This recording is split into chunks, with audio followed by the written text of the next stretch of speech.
다른 사람들에게 위험을 알려야 합니다. 화재 경보 비상벨을 눌러 건물 내부에 있는 사람들에게 화재 위험을 알립니다.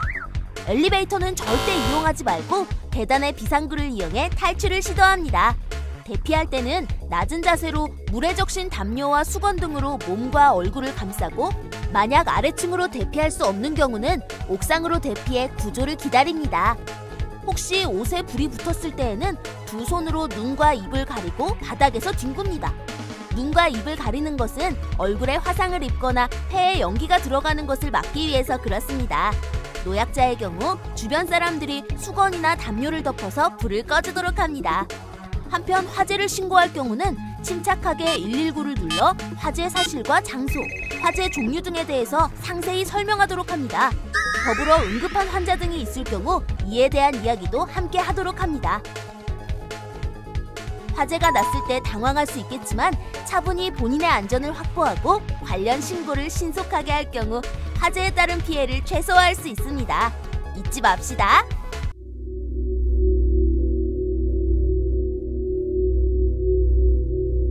실내에 있을 때는 테이블 밑에 들어가서 몸을 보호하고 그 다리를 꽉 잡고 몸을 고정하도록 합니다. 테이블 등이 주변에 없는 경우 방석 등으로 머리를 보호합니다. 지진이 진정된 후 서둘러서 밖으로 뛰어나가면 위험합니다. 철근 콘크리트 구조의 아파트는 문이 삐뚤어져 갇힐 위험이 있으니 열어둡니다. 실외에 있을 때는 손이나 가방 등으로 머리를 보호하고 공터가 있는 경우 멈출 때까지 대기합니다. 가까운 곳에 공터가 없다면 유리창이나 간판 등이 떨어질 수 있는 곳은 피하고 담이나 대문 기둥은 오히려 붕괴 위험이 있으니 가까이 가면 안 됩니다.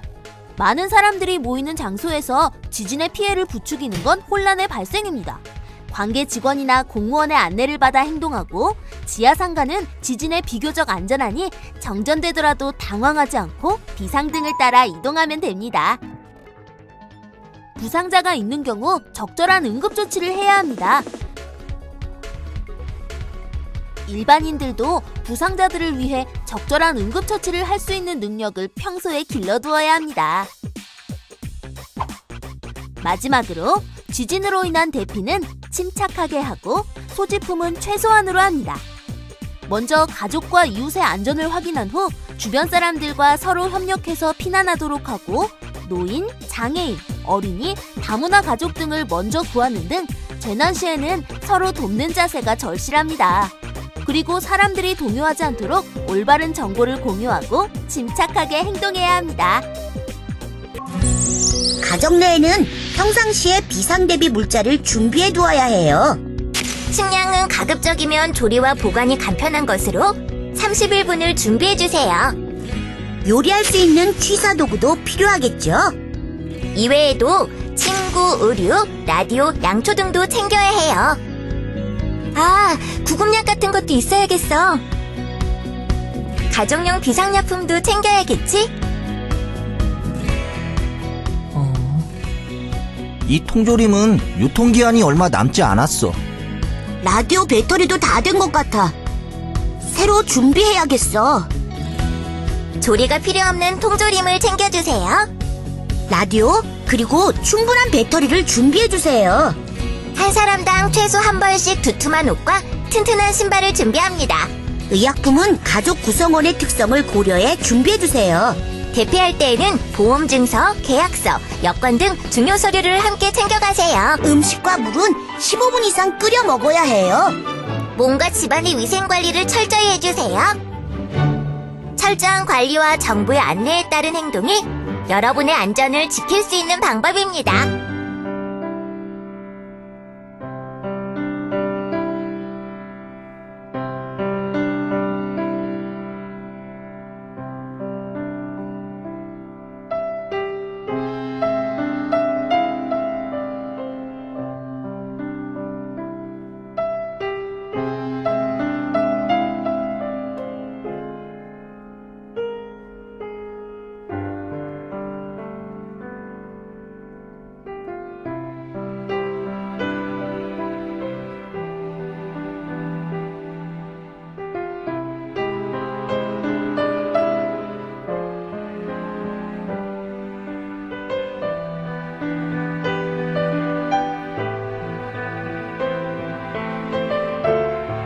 경우는 나나 우리 민족에게 너무 가슴 아픈 기억입니다.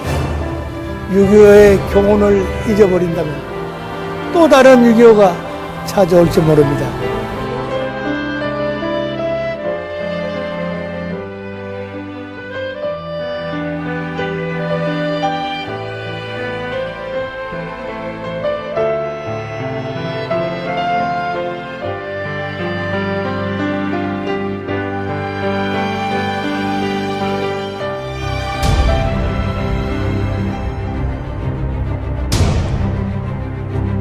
전쟁은 멈췄지만 적과 통일의 야욕에 찬 북한은 지금까지 끊임없는 도발로 대한민국의 안보를 위협하고 있습니다.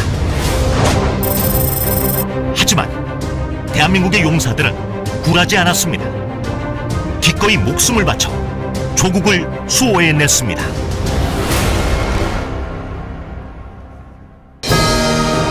당신들의 고결한 희생으로 세운 오늘의 평화로운 일상.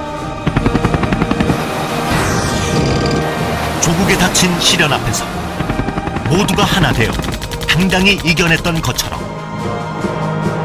당신들의 희생이 헛되지 않도록 호국 정신으로 하나 되어 자랑스러운 대한민국을 만들어 가겠습니다.